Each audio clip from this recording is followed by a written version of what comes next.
ingeniero en ejecución industrial, músico y cantautor popular, militante desde los 13 años en la Juventud y luego Partido Comunista, el honorable diputado por el noveno distrito, Boris Barrera. Muchas gracias por estar acá con nosotros. ¿Cómo está? Muy bien, muy bien. Muchas gracias a ustedes también por la invitación a esta conversación. No, no, nada, gracias a usted por darse precisamente para lo que estamos acá, que es conversar de ideas de contingencia y de cosas importantes para la gente, ¿no? Que es nuestro rol al final. Bueno, obviamente un tema súper importante ahora es el recién aprobado retiro de fondos de pensiones, ¿no? Un poquito denos lo que usted piensa al respecto, así cómo se siente saliendo de esta llamada victoria, como la llama por lo menos personas cercanas. Claro, la verdad es que el día que votamos eso, que fue antes de ayer, el miércoles, sí. La verdad es que fue un día súper tenso, tenso, como, como poco, así con esa intensidad que hubo no solamente en el Congreso, sino que también en el territorio, con las redes sociales, con el contacto de nuestros dirigentes sociales, que estuvieron todo el día, pero parece que la verdad es que yo no vi tele ese día, no vi nada, solamente estuvimos todo el día en el Congreso, porque yo fui ese día al Congreso. Y la verdad es que me contaban de que estaba casi todo Chile siguiendo la transmisión y las noticias y los matinales, todo hablando del 10%. La verdad es que era era algo que estaba pidiendo la ciudadanía hace bastante tiempo, siguiendo de repente también, yo creo, la experiencia en Perú y en Europa también, que ha sucedido algo similar. Ujú. Y la gente, cuando empezó, yo creo que eso se agudiza más cuando la gente empieza a ver de que su ahorro, sus ahorros que tienen en la AFP se empezaron a caer, empezaron a perder varios millones hace pocos meses atrás, y creo que eso finalmente como que detona esta necesidad, y la gente empieza a decir, chuta, y antes de estarla perdiendo, ¿por qué no la ocupo si estoy tan mal? Entonces, en un principio, yo hice varias transmisiones en vivo ese día por mis redes, y lo que pensaba de fondo era que yo encontraba lamentable que la gente haya tenido que recurrir a esto. Lamentable porque lo mismo que pasó con el seguro de cesantía, en el fondo los empresarios se acogen a la ley de protección del empleo, y el que termina pagando el sueldo es el mismo trabajador, en el fondo sosteniendo a que la empresa no caiga con su ahorro, con los ahorros que tiene en el seguro de cesantía. Aquí es casi parecido.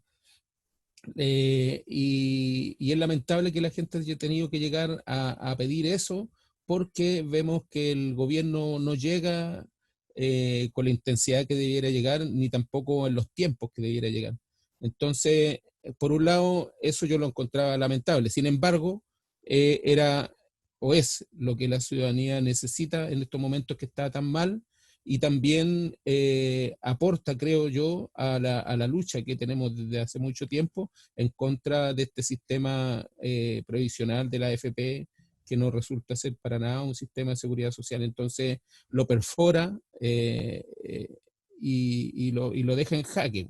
Y por otro lado también aparece la cara del gobierno ya de manera abierta a defender a la AFP, y lo vimos ese día, cuando ellos empezaron a ver de que estaban como perdiendo un poquito algunas posiciones, llegaron todos los ministros a presionar a sus parlamentarios. O sea, llegaron 3 ministros con los subsecretarios y todo a hacer una presión, pero tremenda, tremenda, tremenda, a sus parlamentarios para que pudieran votar en contra del proyecto.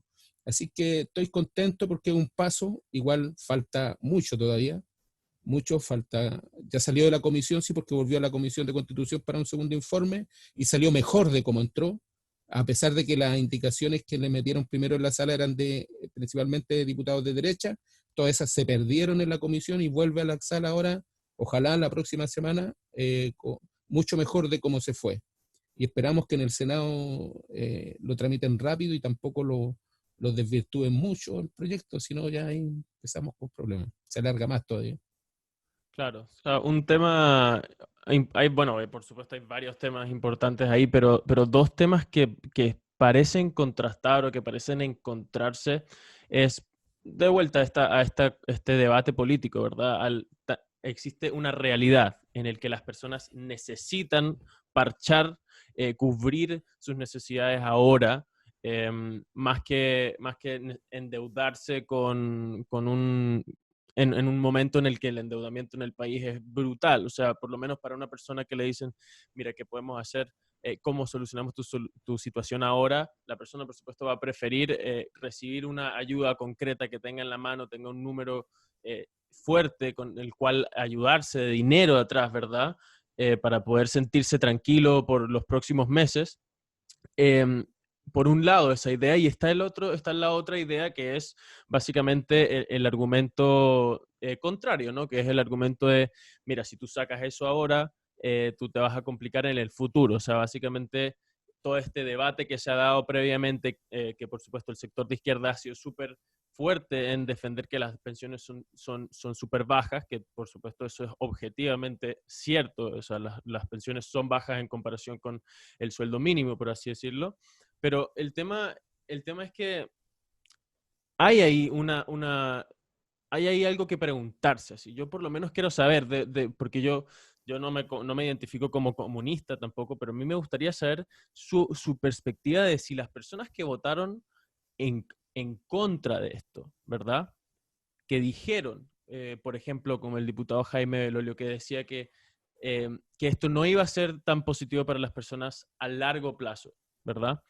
Yo quiero saber, desde su perspectiva, ¿hay algo de validez detrás de lo que están diciendo? ¿Se puede reconocer algún mérito detrás de lo que están diciendo genuinamente para usted, ¿verdad? Porque las personas pueden creerlo, pero para usted, ¿ellos genuinamente votaron con las ganas de mejorarle la vida a la gente o usted definitivamente se cierra esa posibilidad y de verdad cree que todos los que votaron en contra de eso votaron en contra porque tienen intereses detrás?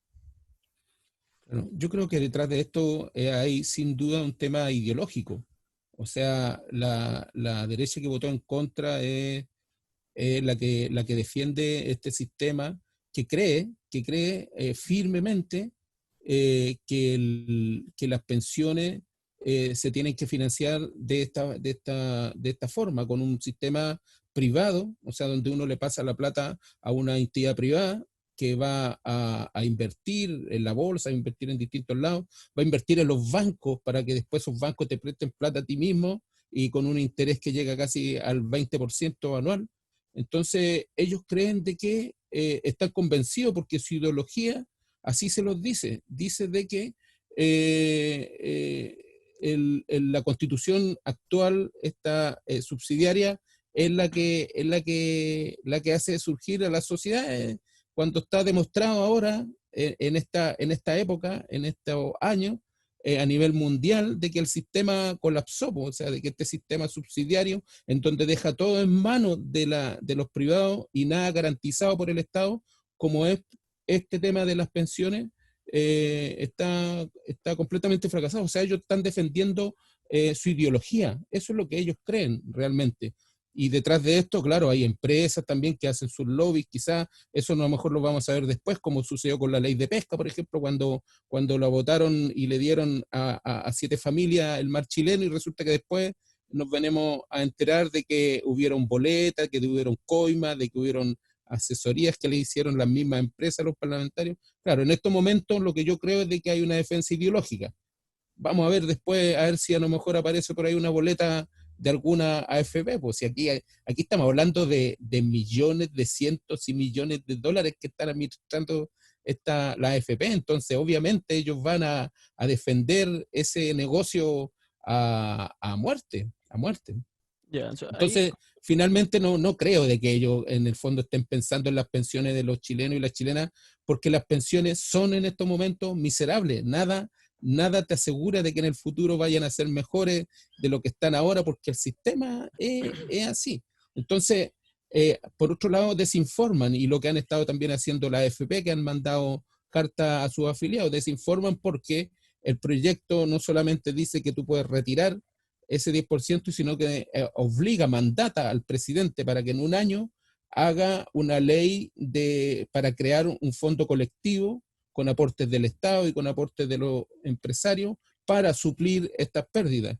Por lo tanto, y por otro lado, para abundar más todavía, todos conocemos el estudio que hizo la Fundación Sol, una fundación súper respetada y seria, en donde dice de que esto va a afectar, si es que solamente fuera el 10% y no hubiera nada que lo supliera, en el futuro puede afectar entre 2.000 y 20.000 pesos una pensión. O sea, prácticamente marginal igual. Sí, o sea, lo que me pasa a mí con este tipo de debates es que termina, no termina de una forma muy fructífera, por lo menos, yo como en lo que lo veo. O sea, el debate termina en o tú estás ideologizando o el otro está ideologizando, o sea, defendiendo ideología, pero yo creo que igual vale la pena revisar, vale la pena preguntarse si las intenciones genuinas. Por ejemplo, un argumento en contra era que 3 millones de personas iban a quedarse sin pensiones virtualmente después de sacar este beneficio, después de hacer uso de este beneficio.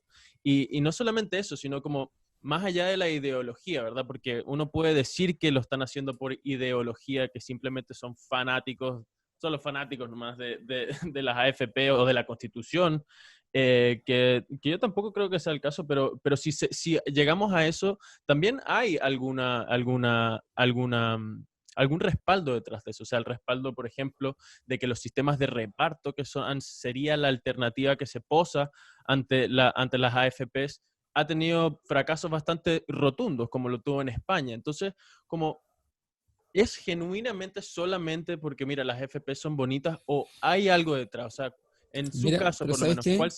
cuál sería la alternativa, por ejemplo? Un sistema que sí Pero, diera pensiones dignas que después de cerrar las AFP, por así pero decirlo. mira, pero es que no hay que ir tan lejos. Si aquí está la prueba, está en las Fuerzas Armadas.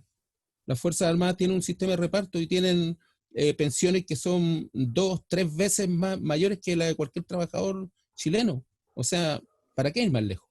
Las pensiones de la gente que se pensiona con el sistema antiguo del INP, que era un sistema también de algo de reparto, también tienen mejores pensiones que la gente que se pensiona con la AFP. Es que el tema de la AFP es un sistema que es bárbaro. O sea, es bárbaro, ni siquiera. Imagínate de que la gente no supera ni el 30% de lo que ganó en su último año, por ejemplo. O sea, una persona que gana 700 lucas, 800 lucas, ahora y se pensiona, termina recibiendo 120, 130, 150.000 pesos. Esa es una burla, pero, o sea, contra eso yo creo que no hay argumento. No hay argumento que pese. Y por otro lado, tenemos un sistema de reparto aquí en Chile que se llama el sistema de las Fuerzas Armadas y que tienen pensiones, como te digo, lejos, lejos mejores que cualquier chileno aquí. Y jubilan a menor edad. Mire, Ya, o sea, al final usted se queda con los sistemas de reparto. En fondo, los sistemas de reparto son mejores y usted lo implementaría antes de implementar una de capitalización individual de individual, cualquier tipo. claro, exacto. Hola, diputado. Ahora, mira, ahora creo de que a lo mejor el cambio no puede ser así tal vez tan radical. A lo mejor también puede existir la posibilidad de que alguien elija. Pero ¿cuál es el que, si yo tuviera que elegir, yo no elijo la F? Hola, diputado, ¿cómo está? Una vez Buena, bien, más, bien. gracias por estar acá.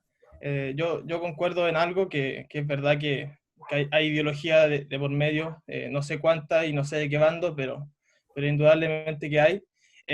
Y la verdad que la idea de nosotros es siempre tratar de hacer un ejercicio crítico, de plantearnos críticamente las cosas. Yo creo que la ciudadanía también tiene que tratar de hacer ese ejercicio.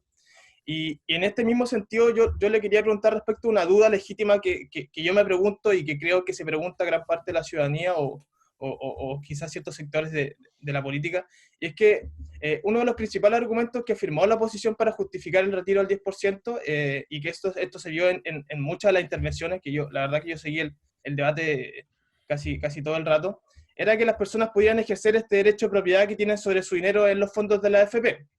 Y si uno empieza a cranear esta idea, uno hubiera esperado que este argumento proviniera de un liberal, de un auténtico libertario, alguien que cree que el derecho es irrestricto a la propiedad, alguien que cree que el Estado no puede obligar a nadie a meter su plata en un fondo, alguien en definitiva que promueve que los ciudadanos tienen la capacidad y el derecho de disponer su riqueza, sus bienes como a ellos les plazca.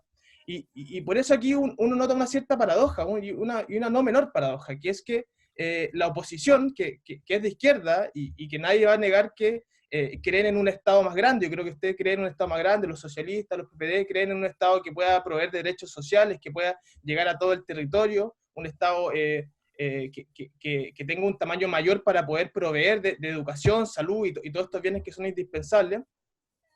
Entonces mi pregunta ahí, ¿cómo se explica esto? ¿Cómo se explica que el argumento de la oposición ahora sea el de la libertad individual, el del derecho a propiedad, sabiendo que esto en general va en contrario a su ideario? Entonces, ¿cómo ve usted esa situación y si hay alguna autocrítica o es más bien el argumento de que da lo mismo la libertad individual, sino que el argumento va en el camino de tratar de desarticular el sistema de la AFP?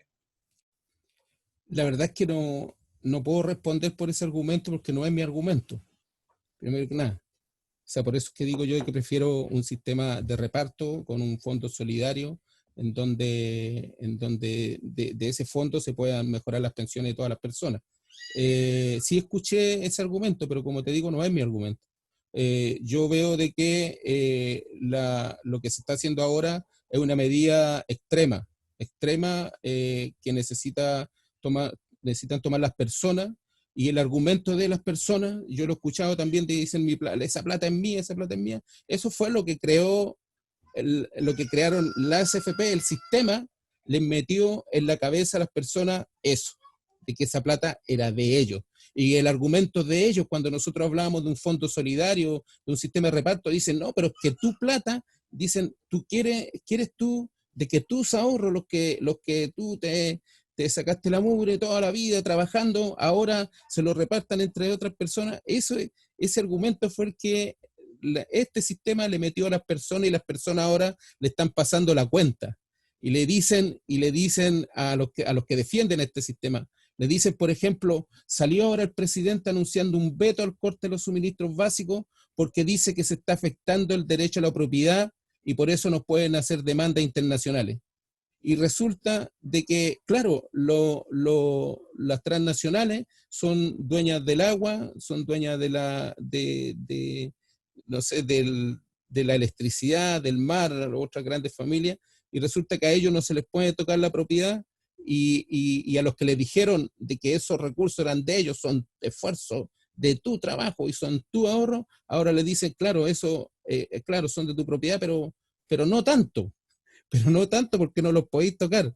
Entonces, lo que en el fondo pasó aquí fue producto del mismo engaño que le hace el sistema a las personas, diciendo de que son fruto de su ahorro, para que no opten por algo mucho mejor que un sistema solidario de reparto, y en donde las generaciones jóvenes ayudan o amortizan un poco las pensiones de los más viejos, y así eso se transforma en un círculo virtuoso, ¿cachai? Que eso es lo que yo creo.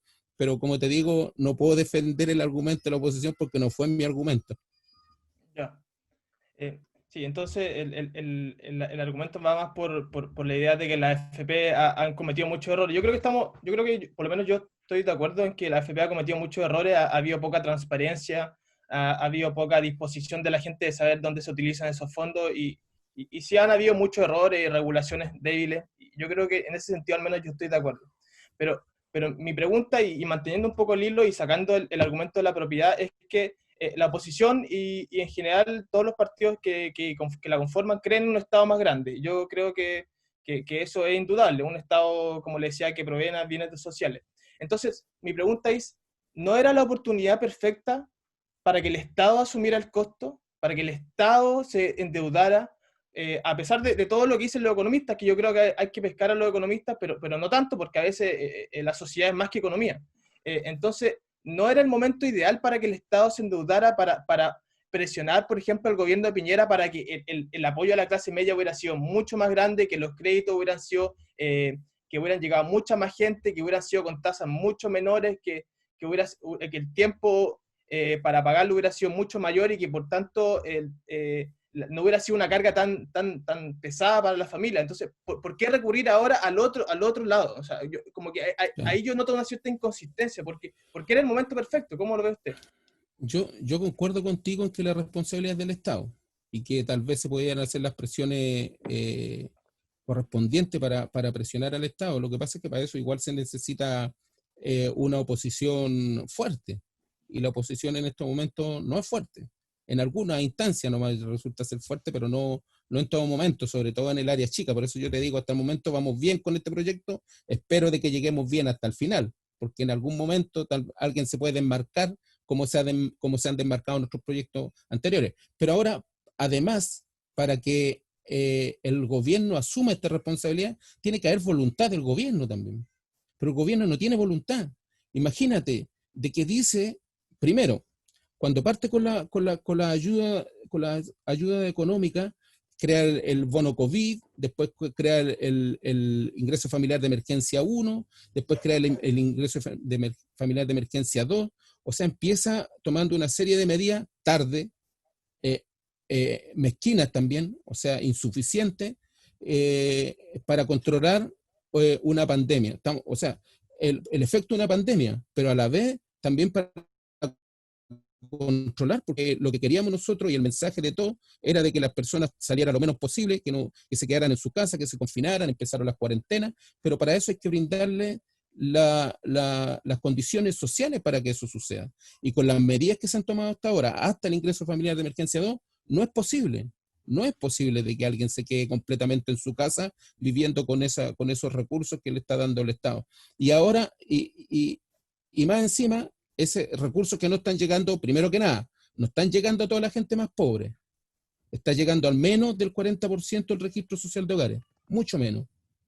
Y entonces, ni hablar de la gente de los sectores medios, de los microempresarios, o de la persona que tenía un furgón escolar, por ejemplo. Todas esas personas quedan fuera de todos estos beneficios. Entonces, ¿qué sale el gobierno? Y esta gente que está pasando hambre, gente que está participando en ollas comunes, o sea, no digamos que es gente que todavía está ahí tratando de sobrellevar la situación. O sea, la gente, por ejemplo, me he juntado yo con gremios de conductores de furgones, pasaron de 100 a 0, de un día para otro, a 0. Cuando cerraron los colegios, pasaron a recibir 0 pesos. Esa gente está perdiendo sus casas, está perdiendo sus furgones y no está comiendo. ¿Y qué es lo que le dice el gobierno? Mire, usted, para salir de esta crisis, para que pueda comer, tiene que endeudarse. Para que pueda seguir pagando la universidad de su hijo porque no tenía crédito, no vamos a aumentar la cobertura de la gratuidad. Vamos a ampliar el CAE para que se endeude. Ese CAE del cual viene peleando la gente desde 2011. Entonces, ¿qué te está ofreciendo para salir de esta crisis? Te está ofreciendo deuda, endeúdate. Y por otro lado, esa misma gente tiene aquí al lado unos fondos que están en una AFP, que ve que lo está perdiendo además, y que nadie se hace cargo, porque esos costos, el costo de perder esos ahorros, esos millones, muchos millones en algunos casos, los paga Moya, como dice el dicho. Se perdieron, oye, se perdieron. Yo perdí no sé cuántos millones y se perdieron, ¿no? ¿Para qué le reclamo? A nadie. Entonces dice, mira, está la posibilidad de sacar un poco de plata ahí para que comas, para que no pierdas tu casa. Ahora, para que no pierdas tu auto, el furgón escolar, que tal vez es tu proyecto de vida. A lo mejor las personas se compraron ese furgón y dicen, con esto voy a llegar a viejo, y con este negocio voy a vivir de aquí y voy a pagar mi casa. Y así estaban tal vez. Bueno, pues estamos en un periodo especial donde se necesita más participación del Estado. ¿Y qué es lo que hace el Estado? Te ofrece créditos por un lado. Segundo, hace un acuerdo con unos partidos y dice, vamos a invertir en un proceso de reactivación y para superar la crisis de 12.000 millones de dólares. Y resulta que, ¿cuánto? 3.500 millones van a ser para las personas y el resto va a ser para reactivar las empresas. O sea, ¿qué es primero? Por eso te digo, ¿es responsabilidad del Estado? Sí. ¿Se puede presionar al Estado más? Sí. Pero tiene que haber voluntad del Estado, porque el Estado no tiene voluntad. Y al contrario, el Estado quiere seguir defendiendo a las empresas con el veto al no corte de los suministros básicos, porque el veto que ingresó ayer es un veto, pero, o sea, miserable, pero miserable. O sea, ¿Dónde? Es que yo no sé en qué está pensando este presidente. Yo no sé si se le olvidó lo que pasó en octubre del año pasado.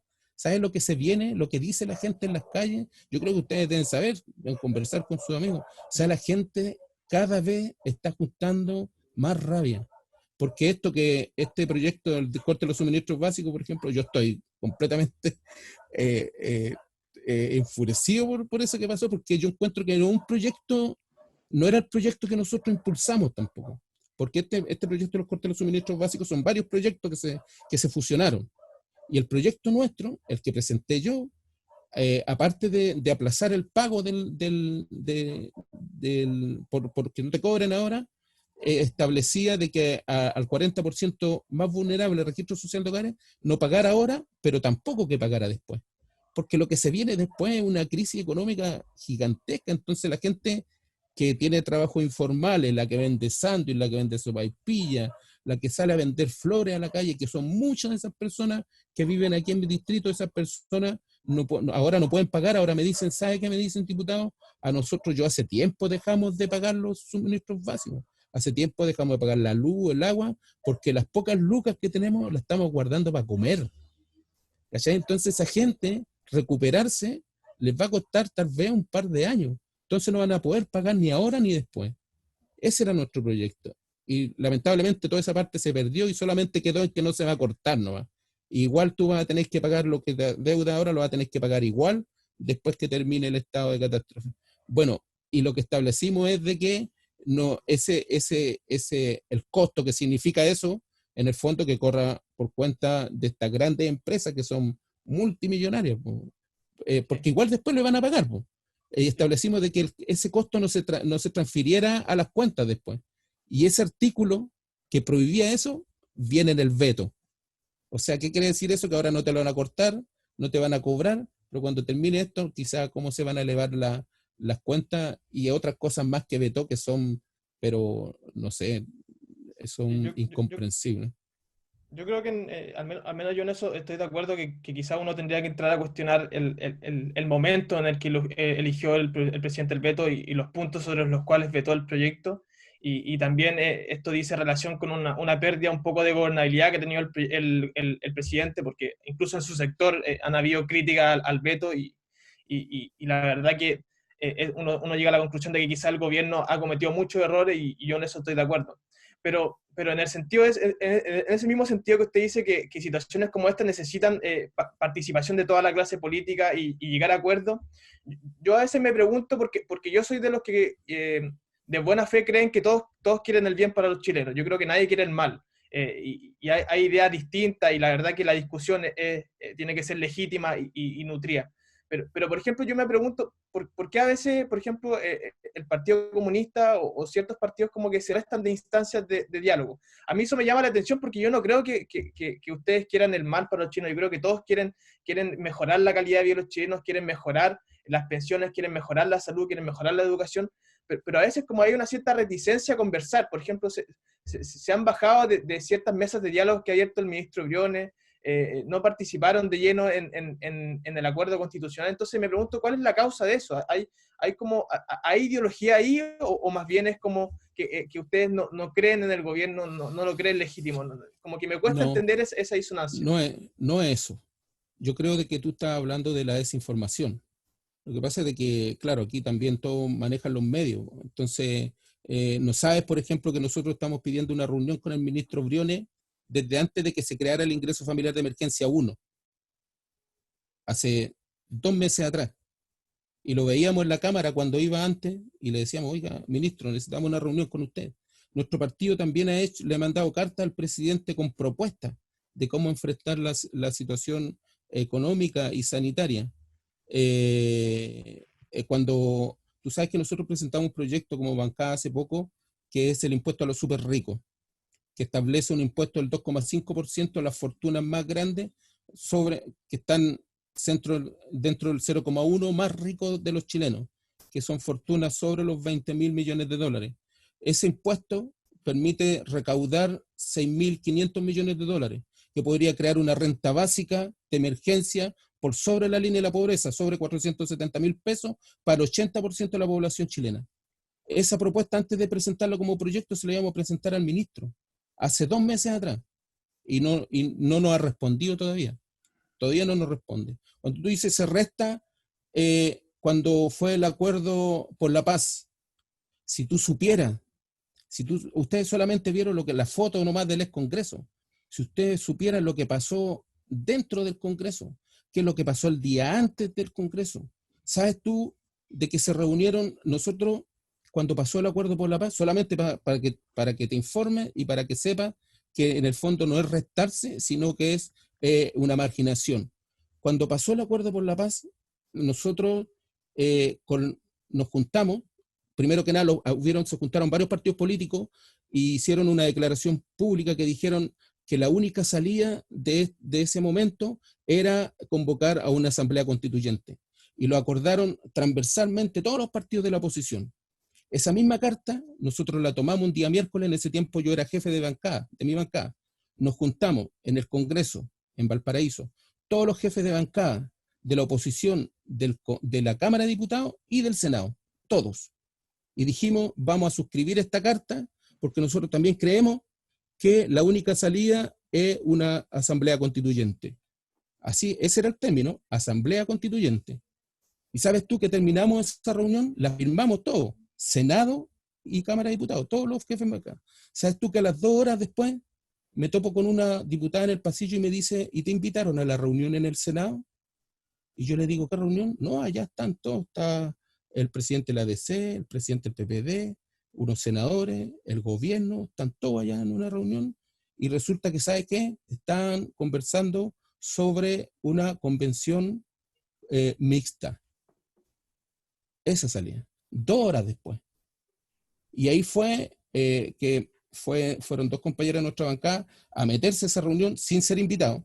Sin ser invitados. Nos avisaron en un pasillo. Sin ser invitados, fueron Carmen Ger con Camila Vallejo, se metieron, irrumpieron en esa reunión. Y chuta, se pararon todos y dijeron, oh, la Carmencita, no, chuta, sabéis que se nos olvidó avisarte. Pero sabéis que terminamos, vamos a seguir a la tarde. ¿Y a qué hora van a seguir? No sé, a las 7 de la tarde, un día miércoles. Y bueno, nosotros decidimos participar para no quedar fuera y plantear lo que nosotros pensamos, después de que se había firmado una carta entre todos que decía que todos creíamos que la única salida era una asamblea constituyente. Y resulta que cuando las compañeras van a la reunión le dicen, no, sabes que la reunión ya terminó. Y chuta, ¿y qué pasó? ¿No que acordar? No, que vamos a seguir otro día. Y resulta que el otro día siguieron, pero siguieron acá en Santiago. Y cuando estaban acá en Santiago nos avisaron a nosotros que estaban acá discutiendo la convención mixta y la convención constitucional. Y la asamblea constituyente, dijimos nosotros, y lo que habíamos firmado el día de ayer, nada, compadre. Y después cuando nos avisan si queremos participar o no, a mí me llamaron, porque yo era el jefe de bancada. Me llamó un diputado radical. Me dijo, Boris, ¿sabes qué? Faltan ustedes nomás para firmar el acuerdo. Y yo le dije, ya lo vamos a conversar. Llamé al presidente del partido, estaba reunida la comisión política, y ellos también los llamaron a ellos y les dijeron, oye, faltan ustedes nomás que vengan a firmar. Y dijeron, oye, ¿y podemos dar nuestra opinión a esta altura de la negociación? O sea, primero que nada, que nosotros no estamos de acuerdo, por ejemplo, con el quórum de los 2/3, la participación, la paridad de género, la participación de los pueblos originarios. Y nos dijeron, no, ¿sabéis qué? Esto ya está cortado ya y la verdad es que no podemos avanzar más. La derecha ya no quiere ceder, hermano, ya está, hay que venir a firmar nomás. Entonces, dime tú crees que nosotros teníamos que ir a firmar eso? Eso no es marginarse, o sea, eso no es no querer participar, eso es marginación. ¿Y marginación por qué? Porque nuestra posición era distinta y a lo mejor, claro, a lo mejor hubiéramos insistido y a lo mejor no hubieran llegado a acuerdo, no sé. Pero así es como suceden las cosas. La gente no sabe de que un día antes de que hicieran ese acuerdo todos habían firmado un papel que decía nosotros queremos asamblea constituyente, y después terminó una convención constitucional con un quórum de 2/3. Sí, o sea, Eso pasó, y yo te digo, yo estaba ahí, nadie me lo va a contar. Y es triste, o sea, si la gente sabe todo eso, si eso saliera en la tele, o sea, de que después, de que antes de ese acuerdo la oposición sí estaba unida, toda la oposición, sin excluir a nadie, Pero no son solamente los comunistas que quedaron fuera, sino que los humanistas, el Frente Regionalista Verde también, Convergencia Social como partido tampoco lo quiso ir a firmar. Pero si toda la gente supiera y que la gente igual no quedó toda contenta con ese acuerdo, pero si además supiera de que el día anterior habíamos firmado toda una carta que decía que queríamos asamblea constituyente, ¿qué diría la gente? Creo que el impacto sería aún mayor. Y por eso no salió en la tele, no salió en los diarios, ni en un lado. Habría que avisarle a Tele 13 y los grandes canales que se están perdiendo de un gran reality ahí en la Cámara de Diputados. Y sabéis que, y Lamentable eso no igual que solamente, tengan esa situación. y la verdad es que eso sucede con muchas cosas. Por eso es que nosotros siempre criticamos y decimos, oye, pero es que los acuerdos, cuando criticamos al gobierno, nosotros decimos, oye, conversemos siempre, pero conversemos en el Congreso. ¿Por qué tenemos que ir a conversar ahí en una oficina donde después, qué es lo que conoce la gente después de eso? Conoce el resultado. A esto acordamos. Esto, mira, acordamos estos 5 puntos. Pero ¿y qué se conversó adentro? ¿Acordaron otra cosa más que nosotros no sabemos? ¿Por qué no lo hacemos en el Congreso, donde todas las sesiones, por ejemplo, son televisadas, donde la gente todo lo puede ver por internet o por algún canal? ¿Por qué no hacerlo abierto? Sí, igual pasa ¿Sí? que como, bueno, obviamente ya llega el punto en que por lo menos yo creo que lo que va Jorge, bueno, también obviamente teñido un poco por solamente lo que sale en la tele, pero se ven estas tendencias a no dialogar, ya sea de un lado o del otro. En realidad yo creo que a eso es lo que estaba llamando Jorge. No creo que Jorge sabía que había un alto reality ahí metido entre Sí. medio de los pasillos. Pero yo creo que Y un por otro punto lado, súper mira, importante ahí... y por Dale, otro dale. lado, a veces no nos invitan. Por ejemplo, este acuerdo que hicieron, esta mesa que armó Briones, no nos invitó. Y resulta que nos invitó a todos los partidos nomás, pues invitó a los partidos que estaban representados dentro de la Comisión de Hacienda. Pero es extraño porque el presidente de la Comisión de Hacienda es comunista y no lo invitó. La verdad es que no lo invitó, no llegó ni una carta, nada. Nosotros nos enteramos por la prensa de que Briones había llamado a todos los integrantes a todos los partidos representados en la Comisión de Hacienda para trabajar este plan de reactivación y todo eso. Claro. Bueno, quizá uno no sabe por qué pasan estas cosas, pero yo viéndolo más del lado de qué es lo que va a pasar, de cuáles son los roles que se van a cumplir de aquí en adelante, ¿verdad? Porque ya se dan todos estos dramas, pero es súper importante pensar en cuál es el rol que va a tener la oposición de ahora en adelante con respecto a tanto la pandemia como con lo de las AFP, porque un tema bastante, a ver, que se puede entender de que hay no sé, una riña en contra de las AFP por precisamente favorar a estos sistemas de reparto que a pesar de que usted los rebanque, y está bien que los banque porque es su opinión, ¿verdad? O sea, usted está totalmente en su derecho de tener esa opinión, pero por ejemplo hay datos bastante duros en contra de los sistemas de reparto, como por ejemplo el hecho de que las deudas de los países van aumentando brutalmente. O sea, creo que fue el 2016, en los 20, como 20 países de la OCDE habían llegado a tener una deuda total de hasta 78.000 millones o sea, billones de dólares. O sea, es algo que además con esta extensión de la expectativa de vida de la gente también se va complicando. O sea, no es algo que simplemente se ve así al vacío y funcione, pero más allá de eso, como se vio este exalto, ¿sí? Esta como felicidad, como, como grito, por ejemplo, el caso de la diputada Pamela Giles, que saltaba literalmente por los pasillos de ahí de la Cámara de Diputados cuando pasó esto, eh, haciendo alusión al hecho de que este es el primer golpe contra las AFP. O sea, y el diputado Gabriel Boric también lo hizo súper feliz por su parte de que este era el primer golpe que se les dio a las AFP en la pelea en contra de las AFP.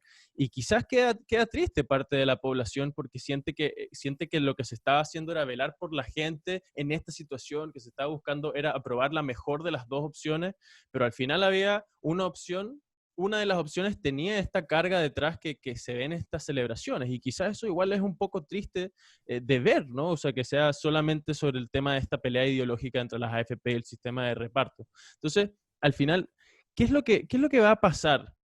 en el futuro de este debate de las AFP. Porque yo creo que si ahora se logró este retiro, se puede hacer el argumento que antes no se podía hacer o antes se peleaba de que esa plata era de la gente, ¿verdad?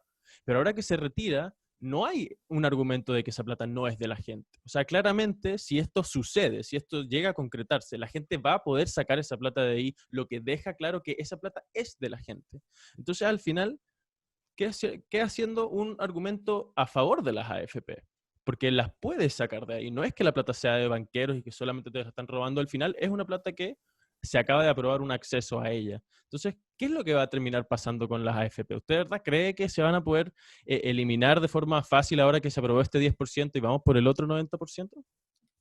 No, no, yo no creo que va a ser fácil.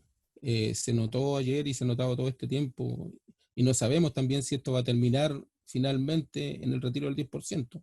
Ahora, lo que tú dices de que hay mucha gente triste, la verdad es que yo no lo he notado, no lo sé, por lo menos de que haya gente que haya quedado decepcionada porque ellos querían solamente retirar el 10%, pero que siguieran ahí su AFP. Yo por lo menos no he sabido de ni un caso. Primera vez que lo escucho. Segundo, claro, la gente ahora va a poder retirar, pero el proyecto de ley dice por efecto de la pandemia. O sea, es una situación súper Solo la pandemia. precisa, claro, y está súper acotada. Ahora, yo creo que este es tema de la nueva constitución. Ahí donde finalmente la gente va a decir, yo espero que ahí realmente la gente pueda tener la participación suficiente para decir qué es lo que quiere de sus pensiones, de la salud y de la educación y de todas estas cosas que debieran ser garantizadas como derecho. Yo tengo las esperanzas puestas en la nueva constitución. Y en mi discurso, no sé si lo escucharon, yo dije lo mismo que le estoy diciendo ahora, porque Claro. había hablado antes un diputado, el republicano ese, que no me gusta nombrarlo a mí, diciendo de que decía, y así salieron después, salió la alcaldesa de Providencia, salieron todos a decir de que aquí lo que buscábamos nosotros no era solamente el 10%, sino que lo que queríamos era terminar con la AFP, dijo, y eso es lo que quieren de fondo. Y cuando yo hablé en mi discurso dije de que él había dicho que con esto queríamos terminar la AFP. Y yo digo ahí, yo creo que no, que con esto no vamos a terminar con la AFP. Pero si Sí, me sí, pregunta a mí, sí yo quiero terminar con la AFP, sí me sí, sí, gustaría que así fuera. lógico, ¿Ah? claro. Yo le dije, sí, a mí me gustaría que terminara y a mucha gente le gustaría que terminara, pero no creo que con este paso se terminen. Yo creo que sí es un golpe al sistema.